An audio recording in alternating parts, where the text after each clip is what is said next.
That's right. Welcome to the side of the ring because it's time for the Ringside Rumors. We've only got two top rumors for you, ladies and gentlemen, but they're pretty beefy, so hopefully, that satiates you.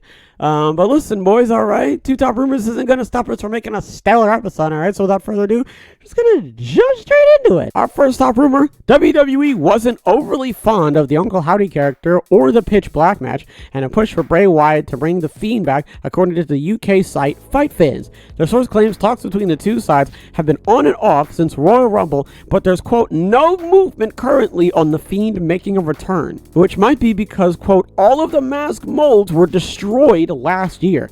That's what Jason Baker, the man who designed the Fiend and other Wyatt characters, tweeted in response to another site's coverage of the Fight Fans story. So I've said this multiple times, and I'll happily say it again. The crowd does not really care a whole lot for Uncle Howdy or Bray Wyatt running around and being all mysterious and spooky. They just want the Fiend back. Whenever Firefly Funhouse would show up, that's what it was called, right? The Firefly Funhouse. Whenever it would show up, right? They would cheer because it was almost as if it was like a catalyst for the Fiend. You know what I mean? Like whenever you would see Firefly Funhouse, it meant that the Fiend was close behind or he was coming in some capacity. And he teased that very subtly, not subtly. He teased it like briefly when he was in his feud with Bobby Lashley. Like it sounded like the Fiend was on his way, and it didn't really seem like,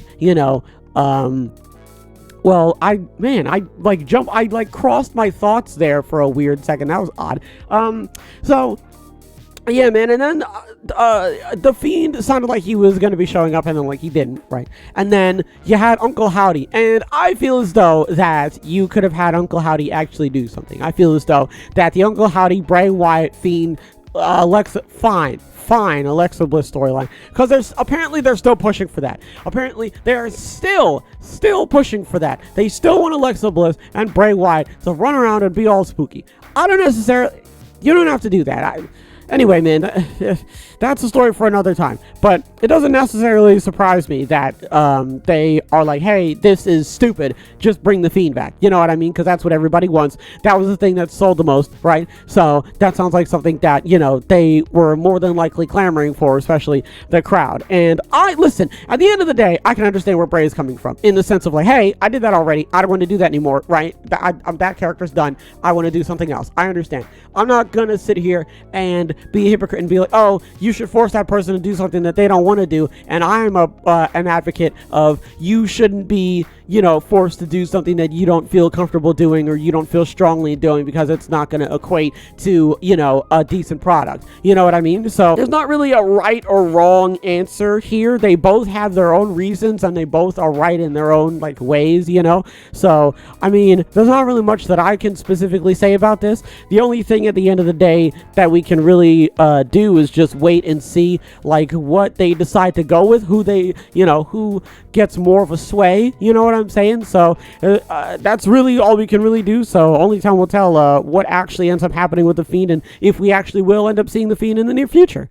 Our final top rumor, New Japan officials are, quote, under the impression that Mercedes Moné suffered a severe sprain without a break at Resurgence per Fightful Select. The sources close to Moné say there's still fear of a break, and NJPW doesn't seem to have anything imminent planned for her right now due to the injury. Fightful's report also says Mercedes made the call to end the match and change the finish to Willow Nightingale winning the NJPW Strong Women's title when she realized she was injured. That's a professional call to make.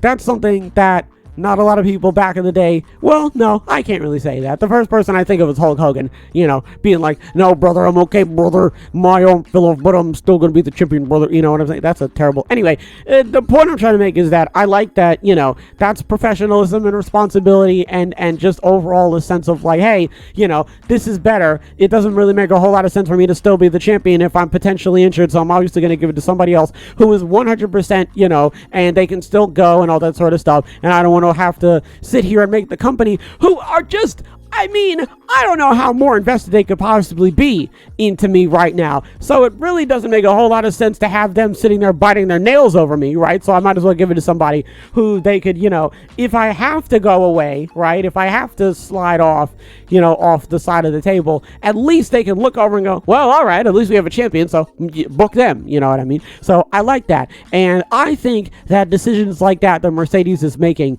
is why NJPW loves her so much, because she knows what she's doing. I like that NJPW are like, we're not going to do anything right now because we don't want you to get more hurt. And I like that Mercedes was like, I don't want to do anything right now because I could potentially be more hurt.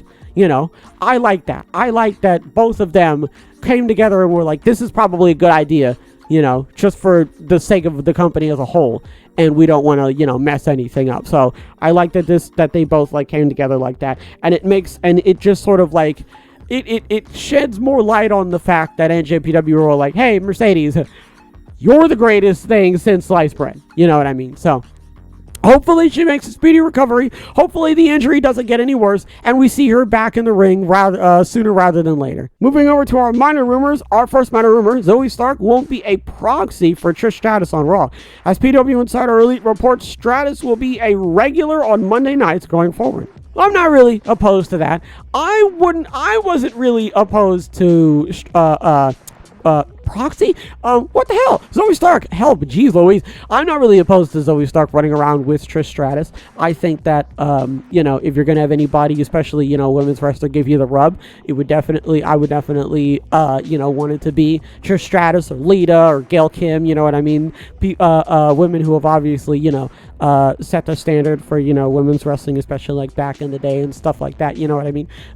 But the fact that it sounds like Zoe Stark is obviously going to be her own wrestler, that's good as well. Both of them would have been a viable outcome for her because it would have obviously been boosting her stock. But the fact that she is on her own and she is doing her own thing and boosting her own stock by herself, that's good as well. So I'm glad that they're doing that. To be fair, before she showed up at Night of Champions, she was, doing her thing with, was it Candice LeRae? And she was also in a match with Nikki Cross, So, hopefully, we're going to be seeing the same amount of her, really, in the near future. So, only time will tell. Our final minor rumor, Layla Hirsch is getting ready to return to AEW, according to Fightful Select. She's said to have resumed in-ring training in late February. That's good to know. I think I remember her getting injured. I do, don't I? I do. I remember that. I think I remember her getting injured, and if I remember, I was actually a little bit upset about that because I do actually like Layla Hirsch. I think she's great. I think she's a really good wrestler, and before she left, she actually was over. People actually did enjoy her in the ring, and they actually liked seeing her. She was on Dark a couple times, if I remember, but she was also on Dynamite a couple times as well. So, she's definitely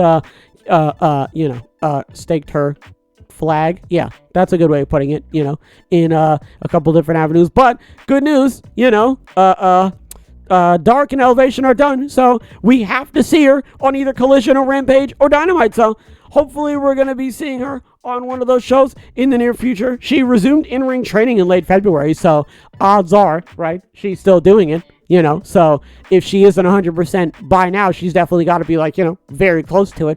You know what I mean? So here's hoping that sometime before the year is over. The hope is that sometime before the year is over, we will see her in a ring sooner rather than later. But I'm not a doctor. I'm not Layla. I don't really know. Only time will tell, and we're going to have to wait and see when she actually does return. What do we talk about? WWE wasn't overly fond of Uncle Howdy in the Pitch Black match, and they pretty much want the Fiend to come back. But the masks are destroyed, which I'm not really opposed to. I'm not really going to scream and cry about that because I think that that's a good way of introducing a new Fiend character. But at the same time, I don't think that that's a good idea because I think that at the end of the day, the audience doesn't really want a new Fiend character. They just want the Fiend. They want the guy to come back and be all, woo, with the red and the smacking down and the suffocating with the hand and all that sort of stuff, So on one hand, I would love nothing more than, listen, let's call a spade here. The crowd is, gonna lose their mind and shit their pants if they don't get the Fiend. So you might as well bring the Fiend back. But if you're gonna bring the Fiend back, make him new. Give him a new, outfit. You know what I'm saying? yeah, that's all I'm saying. You know, like everybody knows that they want the Fiend back. So instead of just, you know, weaving around it or teasing it and then not doing it, just do it. Just give us the Fiend, but you know, give him a paint job, give him a different, you know, cosmetic DLC. That's all I'm saying. Zoe Stark won't be a proxy. Glad to know that she's being independent. She's a strong, independent woman. She don't need no man. You know what I'm saying? I'm okay with that. She was doing stuff before Trish Stratus got here, and I hope that they're going to be having stuff planned for her, you know, now that she's not necessarily... I mean, she is, yes, involved with Trish Stratus, but, like, that seems like that's going to be more of a Trish Stratus, Becky Lynch thing. So, you know, we're going to have to wait and see what's going on with that. Mercedes Moné suffered a sprain without a break. NJPW doesn't want her to get hurt more, right? They don't want to get more hurt, so they don't have any storylines in place for her. That makes a whole lot of sense. You know what I mean? So, and also Mercedes was like, hey, I don't want to get more hurt, and I also don't want a title that I can't defend because I'm hurt. So give it to Willow Nightingale. She's 100%. She's perfectly fine. Just give it to her. Give her some booking ideas. I'll be over here, you know what I'm saying, elevating my foot, everything. Well, no, I shouldn't say foot. Well, I mean, it could be a foot or a wrist or anything like that. The point is, she's injured. Wow, she's injured. It's sprained. They don't want to break it. So, you know, hopefully she's back sooner rather than later. And again, congratulations to Willow Nightingale. Layla Hirsch is getting ready to return. That's good to know. She's more than likely going to be on Collision, and if not Collision, then she's probably going to be on the other two. That's literally all I can say. I mean, there's not really much else that I can, like, allude to here. There's only 3, and if she's not going to be on one, then she's probably going to be on the other 2. It's not much else I can say about that. Glad to know she's coming back. I was upset that she got injured. Everybody seemed to like her, and I'm sure everybody's going to be over the moon if and or when she returns in a relatively soon fashion. So we're just going to have to wait and see. Folks, that's going to do it for this episode. Hopefully everybody has a wonderful tonight and a wonderful tomorrow. And as always, big hugs. Big hugs all around.